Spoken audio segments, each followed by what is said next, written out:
Good day, everyone. My name is and I welcome you back to this YouTube channel. If this is your first time here, do subscribe, like this video, and comment down below. Today's video is a continuation of the previous video. If you check the previous video, we started with solution to the assignments given to students of drillTutors. So today I'm going to continue from where we stopped, and that is question 9. Follow me carefully as we go. Try as much as possible to be as calm as much as you can, so that you understand everything that I'm going to be teaching today. Enjoy the class. Question 9 says that express in polar form minus 2i into brackets all raised to power 69. So how do we express this in polar form? Let's go. And whenever we want to express a complex number of the form a plus ib, of course this is how a complex number is expressed. The polar form of this,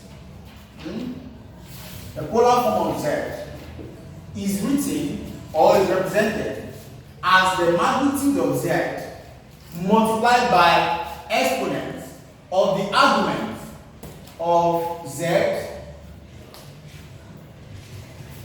then the imaginary. In the previous video, we dealt with the concept of the argument of a complex number. So we have several definitions for several values of a and b for the argument.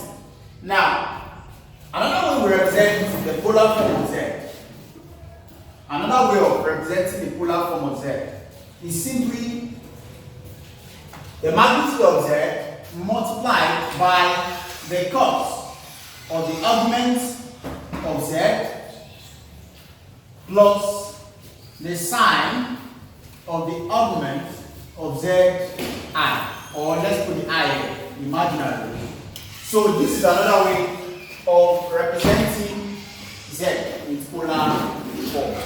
This is another way of representing z in its polar form. Now, let's express what we have here in its polar form. I have minus 2i all raised to power 69. The first assignment before me is to first find the way of representing it in this form. Is to simplify it to the simplest form, and then we'll now express it in this form. Now, of course, you and me know that this is also the same thing as minus 1 raised to power 69 multiplied by 2i raised to power 69. You shouldn't have any problem with this. Now, minus 1 raised to power 69 is seen as minus 1 multiplied by 2 raised to power 69, then I raised to power 69. Now what we have here is simply the same thing as minus 2 raised to power 69, I raised to power 69. And I raised to power 69 is the same thing as I times I raised to power 68. Now let's evaluate I raised to power 68. What we have there is still the same thing as minus 2 raised to power 69, I multiplied by I squared all raised to power 34. Now, what we have here is simply the same thing as minus 2 raised to power 69i multiplied by what we have here is minus 1. We said this. If you remember that I squared, the square of imaginary, is minus 1. And of course, this is the same thing as minus 1 raised to power 34, which is what? Which is 1. And that means that everything we have here, minus 2i raised to power 69, is the same thing as minus 2 raised to power 69i. So I'm saying that what we have here is minus 2 raised to power 69i. Minus 2 raised to power 69i. So, in order for me to express what we have here in its polar form, I need to find its magnitude. Now, the magnitude of what we have here, the magnitude of minus 2 raised to power 69i is the same thing, or let's use z. We are using z for it. The magnitude of my z, which is virtually the same thing as minus 2i all raised to the power 69 is the same thing as the square root. Now, the real part of this guy is what? Is 0. So that is 0 squared plus the imaginary part, the square of the imaginary part, which is minus 2 raised to the power 69 all squared. Now, the value of this is the same thing as the square root of 2 raised to the power 69 squared, which is, of course, the same thing as 2 raised to the power 69. That is the value of the magnitude of our z, which is actually minus 2i all raised to the power 69. Now, let's now express it in its polar form. Now, the polar form of minus 2i all raised to the power 69 is the same thing as the magnitude of this, which is what? 2 raised to the power 69 multiplied by the exponent of the augment of what we have now. Let's go. Let's quickly evaluate the augment of minus 2i all raised to the power 69 here. We evaluated that guy. We said that minus 2i all raised to the power 69 is actually the same thing as minus 2 raised to the power 69i. Now, in that sense, we know that a here is 0. And don't forget from the definition of augment that the moment a is 0 and b is a number that is less than 0, of course, we have quadrant like this. A is 0, telling us that, okay, we have something here, and our b is less. So the location of what you have will be along this side, right? And in that sense, when it is here, we say that the augment of our result or of our complex number will simply be minus pi over 2. That was our conclusion the last time. I gave you the definition of everything. So the augment of this is minus pi over 2, which means that the polar form of our complex number will simply be the same thing as 2 raised to the power 69 exponent of the augment of z, which we have evaluated as minus pi over 2 then I. If I don't want to express it like this and I want to express it in the other way, then I will say, okay, it is also the same thing as 2 raised to the power 69 cos of the augment of z, which is what? Which is minus pi over 2 plus I sine the augment of our complex number, which is minus pi over 2. You close that bracket, and what we have will simply be the same thing as 2 raised to the power 69 all multiplied by the cos of pi over 2. Don't forget trigonometry. We say in trigonometry that the cos of a negative number is actually the same thing as the cos of that number. Then minus I sine pi over 2. So these are the two representations of the augment, of the polar form of our complex number. So these are the needed results. Okay, question 10 says that express in polar form 1 all over the square root of 3 plus I. How do we express in polar form what we have here? Let's go. Solution. What we have here, which is 1 over the square root of 3 plus I, is what we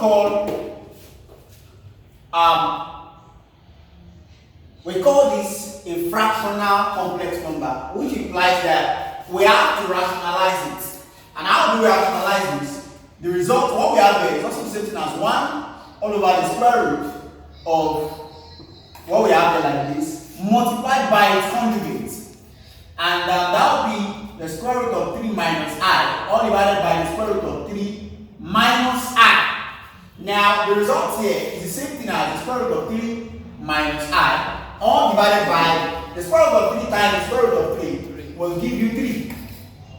Now, this will cancel out, and I times minus I will give us minus I squared, which is actually minus 1, and our result is plus 1.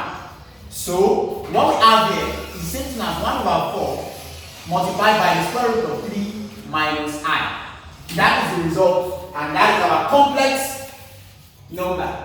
So I'm saying that 1 over the square root of 3 plus I is now the same thing as the square root of 3 over 4 minus I over 4. Now, how do we express this in polar form?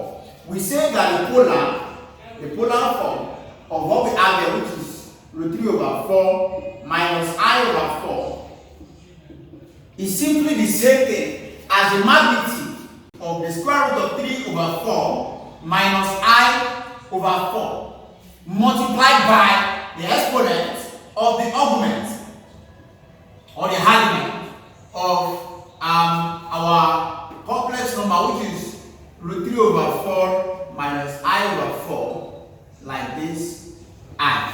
Now, let's evaluate the magnitude of our complex number. On evaluation, we know that the magnitude of this guy is the same as the square root of the square of what we have here, the square of root 3 over 4 plus the square of 1 over 4, which is simply the same thing as the square root of 3 over 16 plus 1 over 16, which is then the same thing as the square root of 4 over 16. Of course, you agree with me that that is the same thing as the square root of 1 over 4, which is then the same thing as 1 over 2. So, we have no doubt that the magnitude of our complex number now is 1 over 2. That is the magnitude of our complex number. Let's evaluate the argument of our complex number, which is the argument of root 3 over 4 minus I over 4. Now, we know that in this case, our A is greater than 0. And we said it yesterday that at any point where A is greater than 0, at any point where A is greater than 0, that is when our A, of course, you know A is on this axis and B is on this axis. For any complex number, Z to be A plus IB. So we know A is on this axis. We say at any point where A is greater than 0, the value of our argument, the argument of Z, is simply the same thing as arctan or tan inverse of B over A at the point where A is greater than 0. So our A is greater than 0 here, telling us that the result of our argument is the same thing as the arctan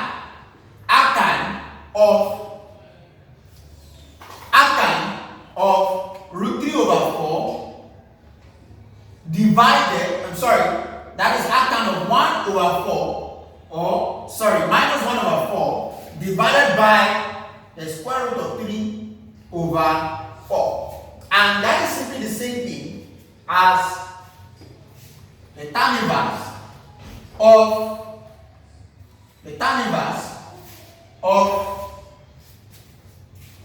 minus 1 over root 3. The tan inverse of minus 1 over root 3. And of course, that is the same thing as a tan inverse of minus root 3 over 3, which will simply give you minus pi over 6, which is also 60 degrees. Minus 30 degrees if you want to express it in degrees. So this is minus pi over 6 minus 30 degrees. Now, that is our argument. That's the value of the argument of our complex number. So that tells us that the polar form of this guy, which is what we need, is also the same thing as 1 over 2 exponent of minus pi over 6i. So that is the polar form of our complex number. And if you don't want to express it like this, you can also express it in the other form, which is 1 over 2 multiplied by the cos of minus pi over 6 plus I sine minus pi over 6, which is the same thing as 1 over 2 cos pi over 6 minus I sine pi over 6. And that is our result for question 10. So those are the polar forms of our complex number. Question 11 says that find x and y, which are elements of real numbers, if we have the relation or the equation x minus the square root of 5I to be equal to 2 over 3 plus yi. So how do we find x and y, which are elements of real numbers in the case of this equation? Let's go. Now, you were told, student of drillTutors, that we do not say that a complex number is greater than each other or less than the other.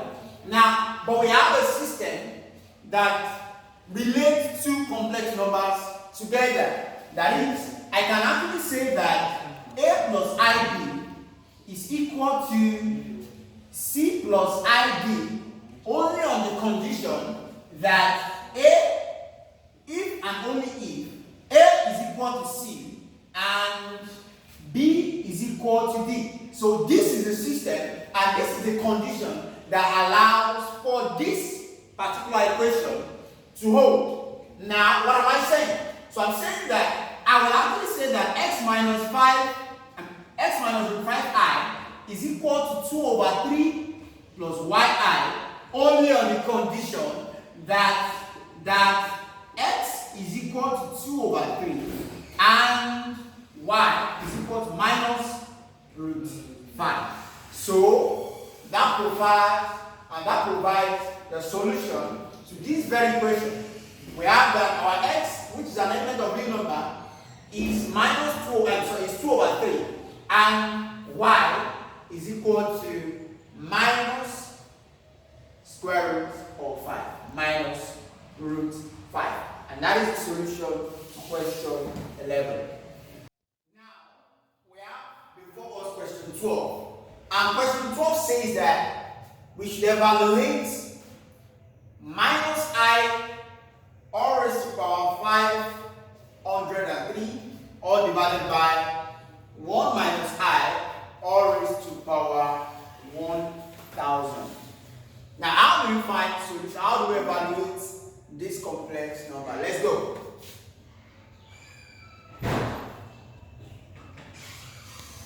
What we have here, which is minus I raised to the power 503, is the same thing. I want to deal with the numerator now, and then I will deal with the denominator, and we will evaluate our results. This is the same thing as minus 1 raised to the power 503 times I raised to the power 503 minus 1 raised to the power 503 times I raised to the power 503. And what we have here is simply the same thing. Minus 1 raised to the power 503 is the same thing as minus 1 times I raised to the power 503. The same thing as I times I raised to the power 502. And then this result is equivalent to minus 1 times I raised to the power 2 all raised to the power 251. 251. And this is equivalent to minus I times, we've said it before, that I squared is equal to minus 1. And so this is minus 1 raised to the power 251. You and me know that that is actually the same thing as minus 1. So what we have there is minus I times minus 1, which is of course I. So that is the result of minus I raised to the power 503. The result is I. Now let's evaluate 1 minus I all raised to the power 1000. Now this is the same thing as 1 minus I squared all raised to the power 500. What I'm actually using taking the advantage of indices in everything I'm doing. Now, what we have there is simply the same thing. If I open this inner bracket, I will get 1 minus 2i, then minus 1. Yes, that will be 1 minus I, then plus I squared, which is minus 1, all raised to power 500. And of course, you agree with me that what I have there is simply the same thing as minus 2i all raised to power 500, which is then the same thing as minus 2 raised to power 500 times I raised to power 500. What I have here is the same thing as 2 raised to power 500. Why? Because minus 1 raised to power 500 is 1. That is an even power. Then times I squared all raised to power 250, which is the same thing as 2 raised to power 500 times minus 1 all raised to power 250. Now what I have here is simply the same thing as 2 raised to power 500 times 1. And my result is 2 raised to power 500, which tells us that minus I all raised to power 503 all over 1 minus I raised to power 1000 is the same thing as I all over 2 raised to power 500, of which can also be expressed as 2 raised to power minus 500 I, which is our desired result. So we'll be able to evaluate this complex number. Question 30 says that the conjugate of minus 2 minus I is what? That is, we should find the conjugate of this complex number. What is the conjugate of this? Let's go. I must let you know that the conjugate of a complex number is a complex number with an opposite sign of the complex or the imaginary part of the complex number. I will come again for those that didn't get that. The conjugate of a complex number, let's say a complex number of the form z to be equal to a plus ib. The conjugate of this complex number is a complex number itself with opposite sign of the imaginary part. And the implication of that is that on multiplication, I'm saying that the conjugate of this guy, denoted by this, is a minus ib. And the implication of that is that when I multiply the conjugate with the original complex number, I will no longer have the imaginary part anymore. That is, the complex number becomes, the multiplication makes them to become a real number. So the multiplication of this complex number with its conjugate will give us a real result. That is, our result will be a real number. So the conjugate of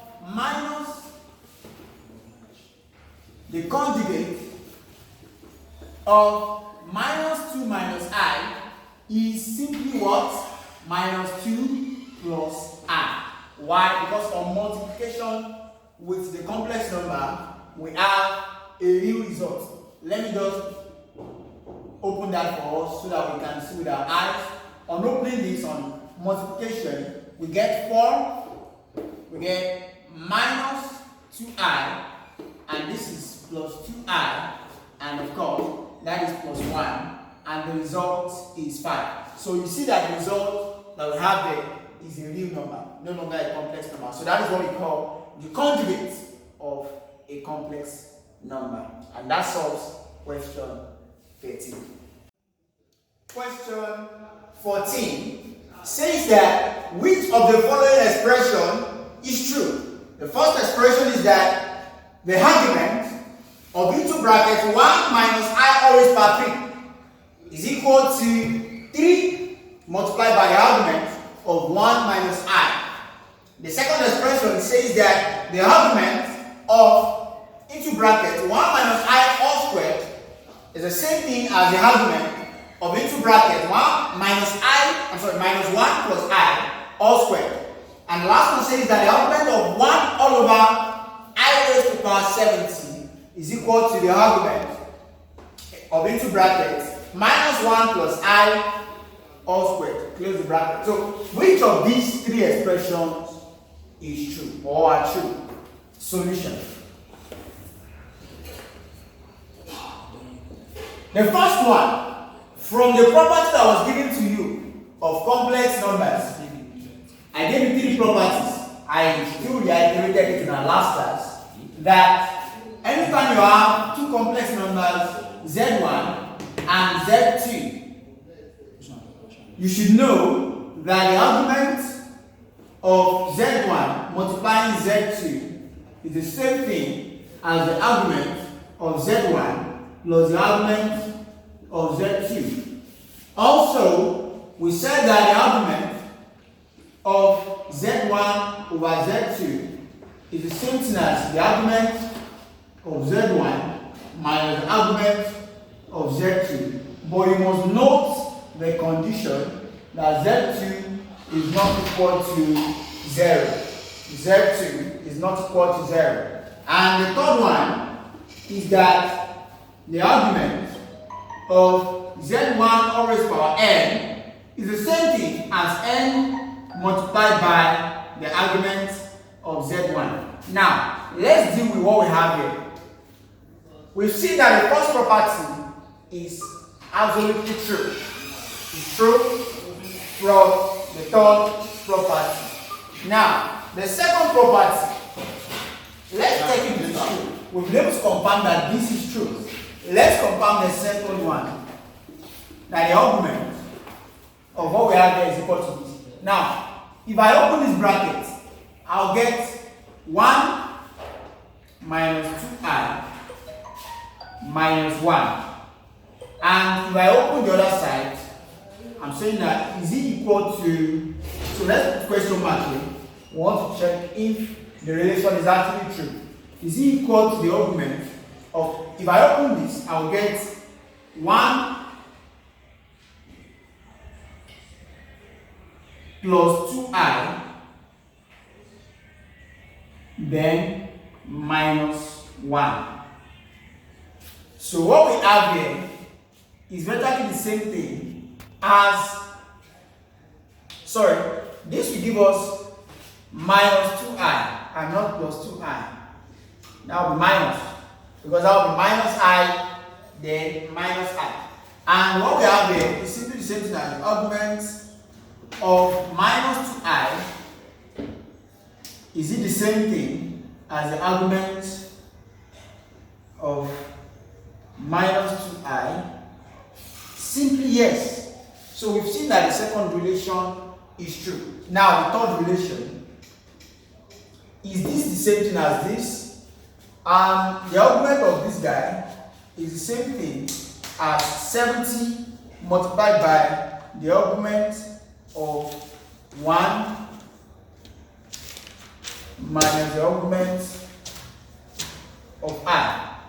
If you don't understand what I did, 1 over I raised power 70 is the same thing as 1 over I all raised power 70. Why? Because 1 raised power 70 is the same thing as 1. So we brought out the power because it's common to both of them. Then we have the argument of 1 minus the argument of I.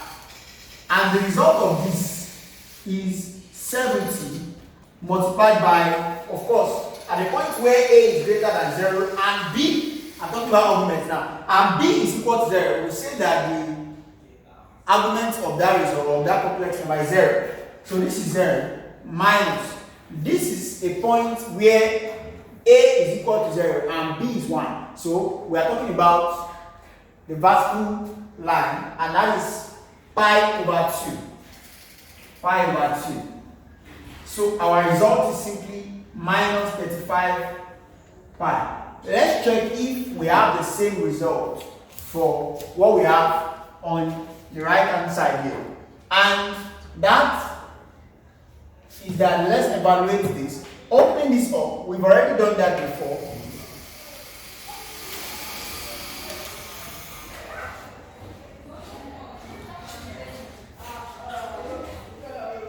Opening this up gives us the argument of minus 2i.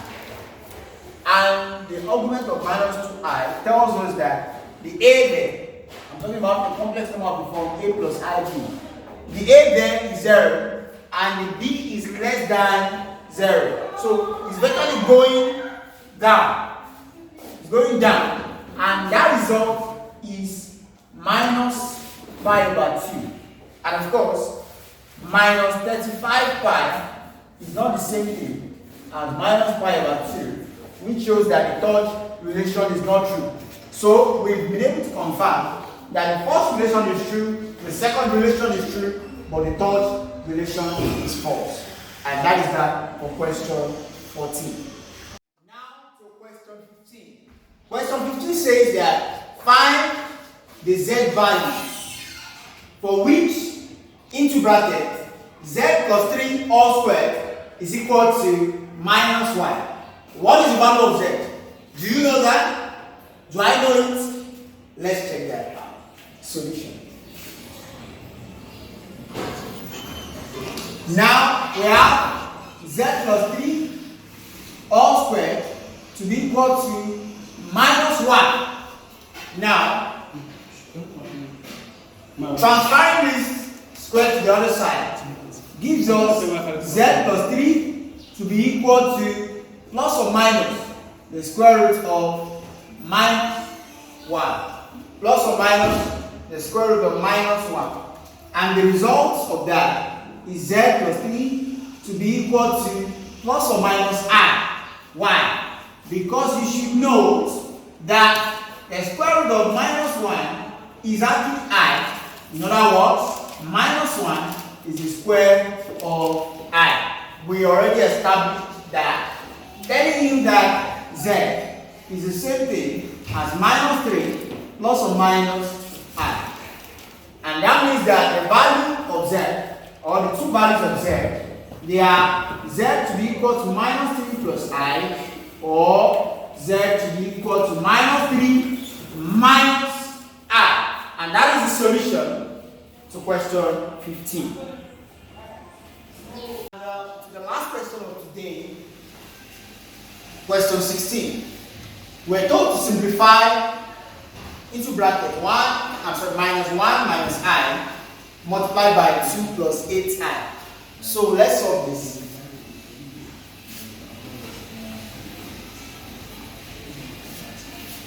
Minus 1 minus I multiplied by 2 plus 8i is simply the same thing as minus 1 multiplied by 2 plus 8i minus I multiplied by 2 plus 8i.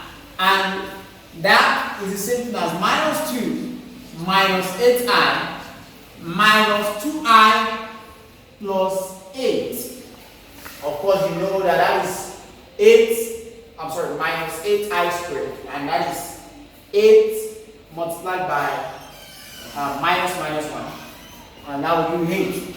And of course, the result of this is the same thing as 6 minus 10i, which is actually the solution that we need. Or better still, you can say, okay, 2 is common to give you 2 into bracket 3 minus 5i. And that is the solution to the last question of today.